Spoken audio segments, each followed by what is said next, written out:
करने से पहले ये सेंटेंसेस देखें और इसमें जो अल्फाज इस्तेमाल होते हैं क्या आप उनके बारे में जानते हैं कि ये इंग्लिश ग्रामर के लिहाज से कौन से वर्ड्स है।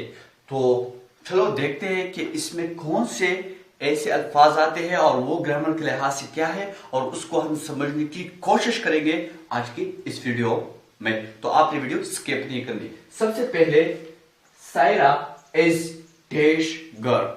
अगर मैं सिंपली कहूं कि सायरा इज गर्ल तो इसमें मैं कहता हूं कि सायरा एक लड़की है।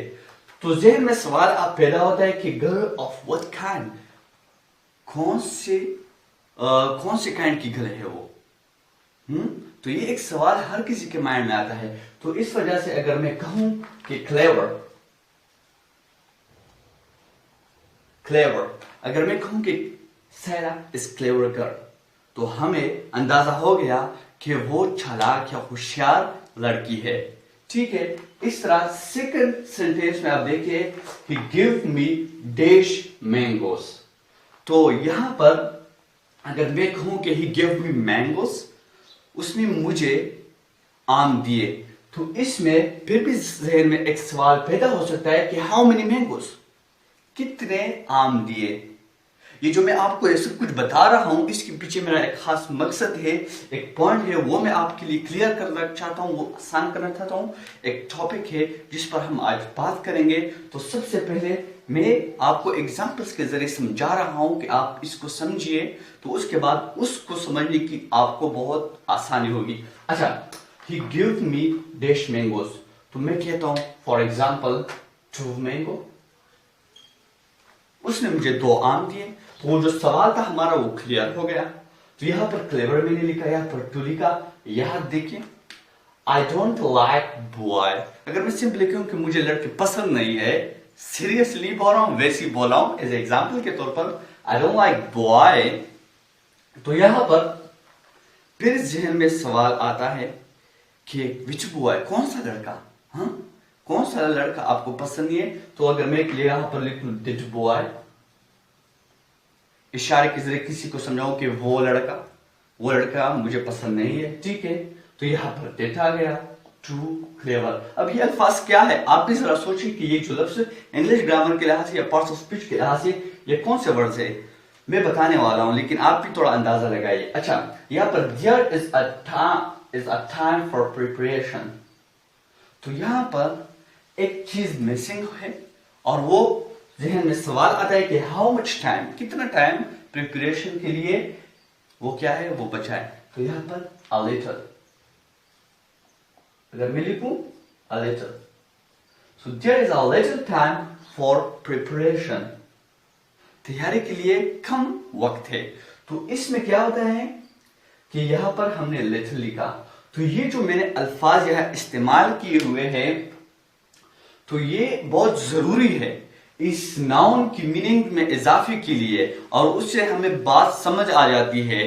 तो ये अल्फाज इन नाउन की मीनिंग में इजाफा करता है। तो ये अल्फाज हमारे साथ क्या है, ये हमारे साथ एडजेक्टिव है। जी हाँ, आपने सही सुना, ये हमारे साथ एडजेक्टिव है और हम आज इस वीडियो में इसको डिटेल से पढ़ने वाले हैं। अस्सलाम वालेकुम दोस्तों, मैं हूं मोहम्मद सनान और आप देख रहे हैं इंग्लिश ग्रामर में सनान। दोस्तों, आज मैं लेकर आया हूं एक बहुत ही जबरदस्त वीडियो, बिल्कुल ही बहुत ही मजेदार है। मैंने बहुत सर्च के बाद ये वीडियो बनाई है और इसमें बहुत सारा जो है ना इंफॉर्मेशन है आपके लिए। तो आप जिस स्टैंडर्ड की भी है परवाह ना करें, क्योंकि हर स्टैंडर्ड के लेवल के स्टूडेंट के लिए ये वीडियो बहुत अहम है। तो वीडियो स्किप ना करें, आखिर तक ये देखिए। और इस एडजेक्टिव को आज हम बहुत डिटेल से पढ़ने वाले हैं और जिंदगी भर आपको एडजेक्टिव के बारे में ना एग्जाम में मसला रहेगा और ना आपको एमसीक्यूज हल करने में। तो चलो आगे बढ़ते हैं और इसको और अच्छी तरह समझने की कोशिश करते हैं। अस्सलाम वालेकुम, जैसे कि मैंने अभी आपको एग्जाम्पल में समझाया, अब हम एडजेक्टिव को और डिटेल से पढ़ेंगे, इसका डिफिनेशन देखते हैं, इसकी मीनिंग देखते हैं और इसको जानने की कोशिश करते हैं। आपने वीडियो स्किप नहीं करनी, आखिर तक देखनी है, क्योंकि this video is very important for all of you, so don't miss this video. Okay, हम इसको अच्छी तरह से आज की इस वीडियो में हम पढ़ेंगे। अच्छा, एडजेक्टिव के बारे में एक अमेरिकन जो एक्सेंट है हमारे साथ और एक जो यूके वाले इस्तेमाल करते हैं। तो अकॉर्डिंग टू अमेरिकन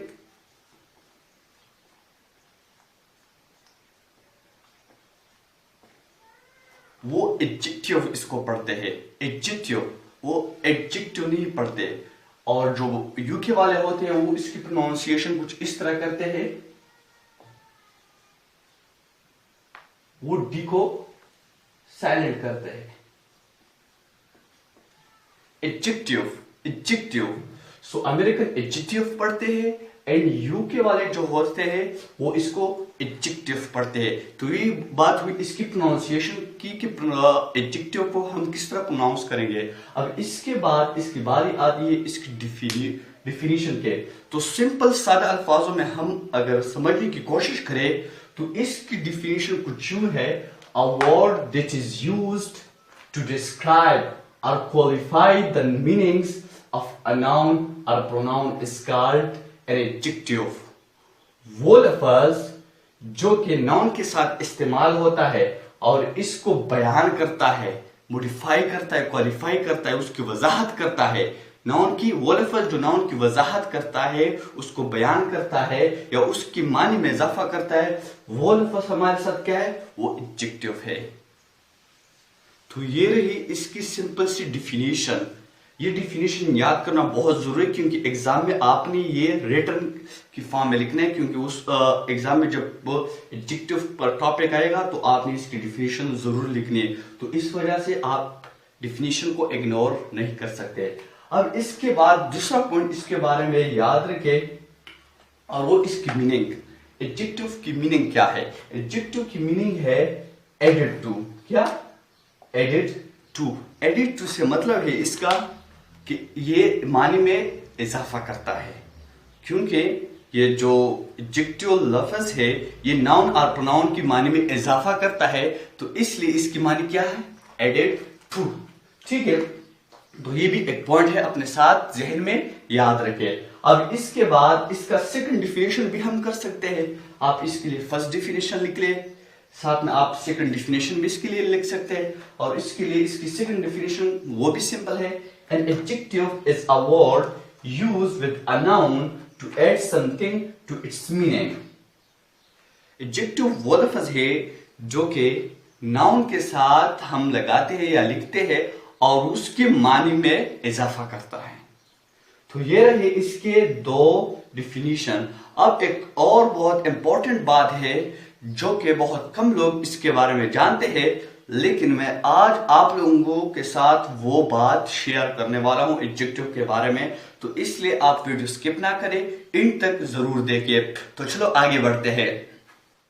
अच्छा, वो बात शेयर करने से पहले एक और इंपॉर्टेंट बात भी जहन में याद रखें। मैंने दो एग्जाम्पल लिखी है। The lazy boy was punished and he is lazy। तो यहां पर देखिए he is lazy और lazy boy, यहां पर नाउन के साथ जो है ना वो lazy आया है, तो मतलब नाउन के साथ एडजेक्टिव यूज हुआ है। और यहां पर तो कोई नाउन नहीं है, तो फिर भी मसला हमने पढ़ा कि नाउन के साथ इसका यूज होगा। तो अब आप बताइए मुझे कि इसमें एट्रिब्यूटिव एडजेक्टिव कौन सा है और प्रेडिकेटिव एडजेक्टिव कौन सा है। तो ये भी मसला है कि एट्रिब्यूटिव एडजेक्टिव से क्या मतलब है और प्रेडिकेटिव एडजेक्टिव से क्या मतलब है। तो हमेशा याद रखिए कि जब नाउन के साथ एडजेक्टिव यूज हो जाए तो हमारे साथ एट्रिब्यूटिव एडजेक्टिव होगा। कौन सा होगा? एट्रिब्यूटिव एडजेक्टिव। और 95% यूजेस एडजेक्टिव की एट्रिब्यूटिवली होती है। तो the lazy boy was punished, तो ये भी say that and he is lazy। तो यहाँ पर जो ये एडजेक्टिव है ये इस वर्ब के साथ लगा हुआ है, तो ये एक किस्म का इस सब्जेक्ट का प्रेडिकेट बन गया। तो इसलिए हम कहते हैं प्रेडिकेटिव एडजेक्टिव। क्या कहते हैं इसे? Predicative adjective. तो इसके इस्तेमाल कुछ कम होते हैं, लेकिन मैंने सोचा कि ये बात बहुत इंपॉर्टेंट है, अक्सर बच्चे कंफ्यूज हो जाते हैं इस पॉइंट पर, तो इसलिए मैंने आपको ये पॉइंट भी क्लियर किया। तो एक जो मैं बात कहने वाला था, एक और इंपॉर्टेंट बात, और वो ये है कि एडजेक्टिव को हम प्रोनाउन का मेकअप कहते हैं, या नाउन की जो मेकअप है वो क्या है, वो एडजेक्टिव है। So an adjective is a makeup of a noun. क्योंकि ये नाउन के बारे में हमें बताता है कि एक किस्म का मेकअप है। जिस तरह मेकअप करने के बाद लड़की बहुत हसीन दिखती है, तो इसी तरह से मेकअप के बाद ये नाउन का अंदाजा लग जाता है। तो इस वजह से क्या इसको मेकअप ऑफ अ नाउन भी कहा जाता है, of a noun. So an adjective is a makeup of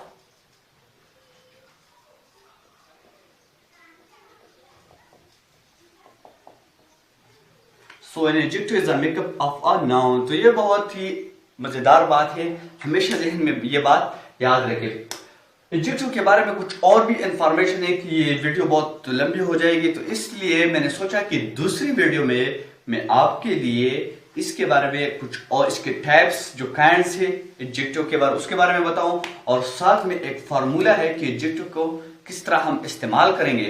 तो अगली वीडियो में मैं आपको वो बताने वाला हूं। तो अगली वीडियो आप कैसे देंगे, तो उसके लिए सिंपल तरीका यह है, आप मेरे YouTube channel English grammar with सनान को, वो जो सब्सक्राइब का बटन नीचे लिखा हुआ है, मेरे वीडियो के नीचे सब्सक्राइब का बटन लिखा है रेड कलर में, आप उसको दबाइए। उसके बाद आपको एक बेल आइकन छोटा सा वो बेल आएगा, उस पर क्लिक करें। जब भी मैं एक नई वीडियो अपलोड करूंगा आपको सबसे पहले नोटिफिकेशन आ जाएगा और आपको अंदाजा हो जाएगा कि कौन सा नया टॉपिक है। तो इससे आपको मदद मिलेगी मेरी नई वीडियोस देखने के लिए, और आपको टाइम पर जो है ना वो जो टॉपिक्स है वो मिलते रहेंगे। तो आई होप आपको ये वीडियो पसंद होगी। काइंडली लाइक कीजिए, और जो भी आपके जहन में आया है, जो भी है, आपको अगर ये वीडियो अच्छी भी ना लगे तो मुझे कमेंट जरूर कीजिए, ताकि मुझे अंदाजा हो जाए कि आपको कौन ये तरीका अच्छा लग रहा है कि नहीं लग रहा है। तो कमेंट जरूर कीजिए, कमेंट से हमें एक मोटिवेशन मिलती है और वीडियोस बनाने की। तो अगली वीडियो में आपसे मिलता हूं, तब तक के लिए अपना बहुत सारा ख्याल रखिए और मुझे अपने दुआओं में याद रखिए। अल्लाह हाफिज, अल्लाह निगहबान। आगे बढ़ने से पहले सब्सक्राइब करें इंग्लिश ग्रामर विद सनान को और बेल आइकन को दबाएं मज़ीद फ्री इंग्लिश ग्रामर वीडियो सबसे पहले देखने के लिए।